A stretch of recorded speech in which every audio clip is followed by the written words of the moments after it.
आज आप और हम सब लोग संकीर्तन के माध्यम से मना रहे हैं। उत्सव के रूप में हर एकादशी उत्सव के रूप में मनानी चाहिए। अन्य कोई व्रत आप रखो तो उसका फल है, न रखो तो कोई दोष नहीं है। एकादशी का व्रत रखो तो अक्षय पुण्य फल है, और न रखो तो हमारा दोष है। एकादशी में अन्न तो खाना ही नहीं चाहिए। तो कहा जब दो लोग एक ही विचार के एक जगह पे एकत्रित होते हैं और उन दोनों के विचार एक जैसे हैं, जैसे कि हम सब लोग यहाँ पे एकत्रित हैं, हम सब लोगों के विचार एक जैसे हैं और केंद्र में ठाकुर जी हैं, केंद्र में ठाकुर जी हैं, या केंद्र में भगवान शंकर हैं, या केंद्र में माता पार्वती है, या केंद्र में माता दुर्गा, या केंद्र में हनुमान जी है। तो कहा जहां केंद्र में जो है, जहां केंद्र में ईश्वर हो और दो एक ही विचार के व्यक्ति मिल करके आपस में खूब संकीर्तन करें, अर्थात कि खूब भजन कीर्तन इत्यादि करें, या फिर उनकी कथाओं के बारे में, उनकी लीलाओं के बारे में आपस में परस्पर चर्चा करें, तो उसको संकीर्तन कहते हैं। उसको क्या कहते हैं? संकीर्तन कहते हैं। तो संकीर्तन का बहुत बड़ा जीवन में महत्व है। कहा कि जैसा करो संग वैसा चढ़े रंग। तो मनुष्य का अगर संग अच्छा है तो हमारा जीवन में रंग भी अच्छा होता है, और जब जीवन में रंग अच्छा होता है तो फिर जो है आगे मनुष्य को कभी भी दुखों का उपभोग नहीं करना पड़ता। जीवन है, देखो दुख सुख तो लगा हुआ है, सबके साथ है। कोई तन दुखी, कोई मन दुखी, कोई धन भी न रहे उदास, थोड़े थोड़े सब दुखी, दाम के दाम, थोड़े थोड़े सभी लोग दुखी हैं।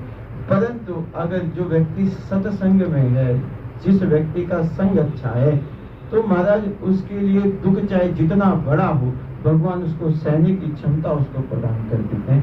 ये सत्संग का सबसे बड़ा प्रभाव है। सबसे बड़ा प्रभाव है कि मनुष्य कभी भी अपने को जो ना, अपने को मनुष्य कभी भी असहाय नहीं समझता। उसे हमेशा हर पल ऐसा लगता है कि ठाकुर जी मेरे साथ हैं या शिव जी मेरे साथ हैं।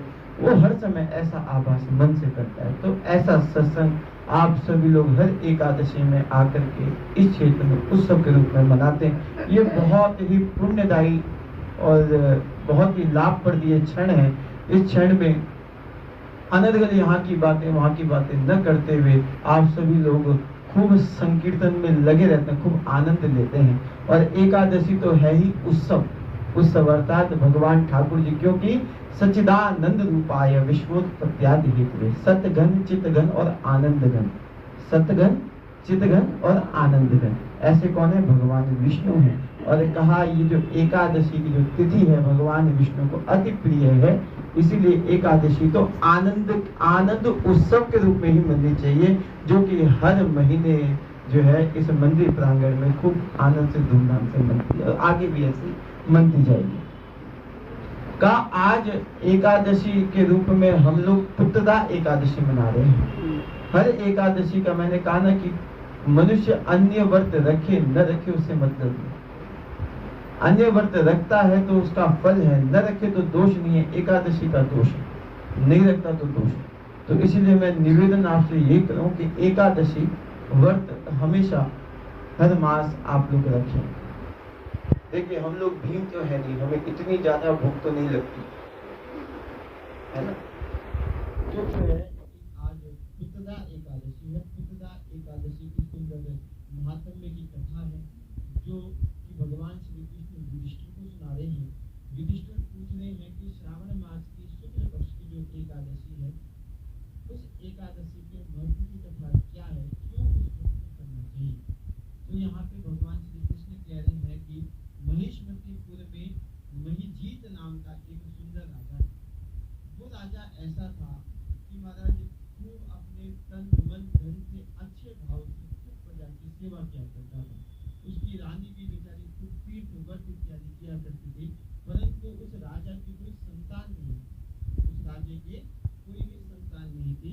एक दिन विचार ऐसे ही आया, गंगा के सन्निकट कहीं बैठा हुआ था, विचार आया कि मैं क्यों ना अपना ये दुख जो है अपने राज्य के सभी लोगों से कहूँ, क्या पता है किसी का कोई सुंदर उपाय हो। जैसे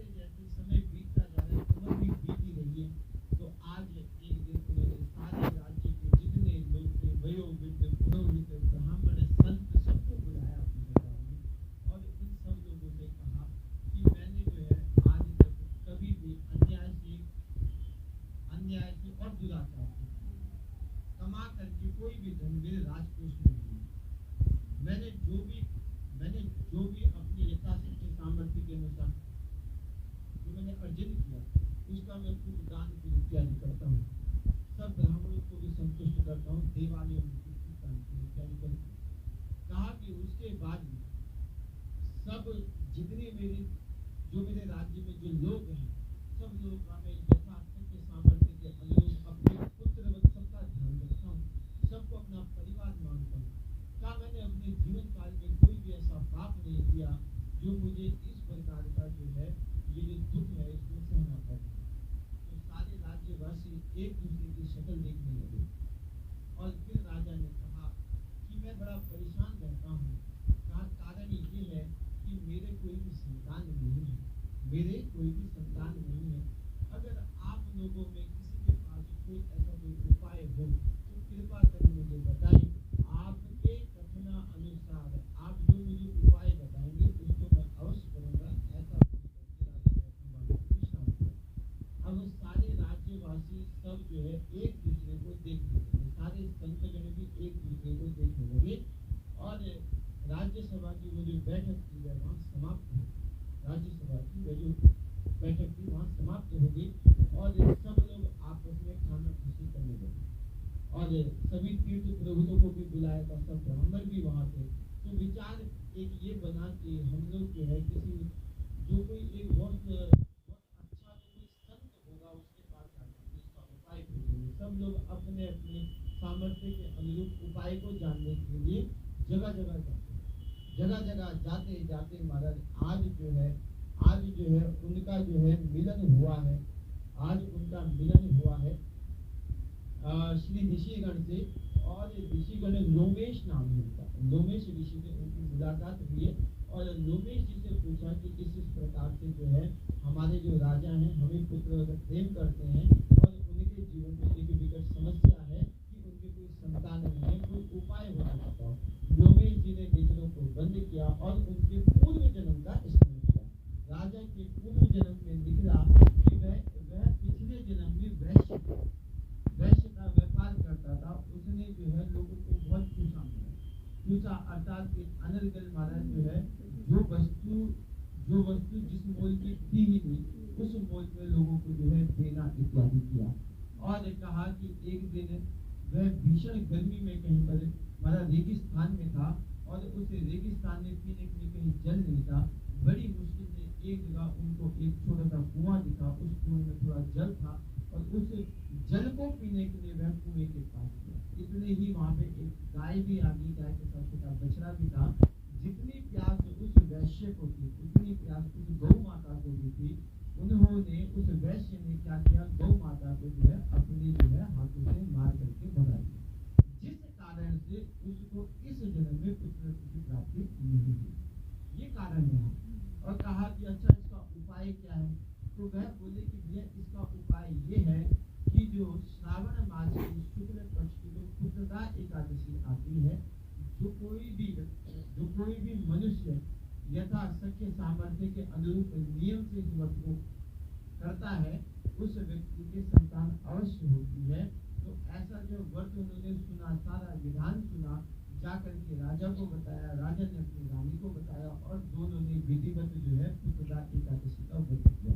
और इस एकादशी के व्रत करने मात्र से महाराज दोनों ही सुंदर महापराक्रमी महाबलशाली पुत्र की उनको प्राप्ति हुई और उस पुत्र रत्न को पा करके उन्होंने प्रत्येक एकादशी व्रत करना प्रारंभ किया। ऐसी ये जो है पुत्रदा एकादशी का सुंदर महात्म्य है। जो कोई भी मनुष्य इस महात्म्य को सुनता है, कहा कि वह कभी भी संतान पक्ष से, परिवार पक्ष से और उसका गोत्र कभी भी अकुल नहीं होता। कहा कि सदा जो है गोत्र में वृद्धि होती है जो कोई व्यक्ति जो है इस सुंदर कथा का श्रवण करता है। बोल शिवा के बिहारी लाल।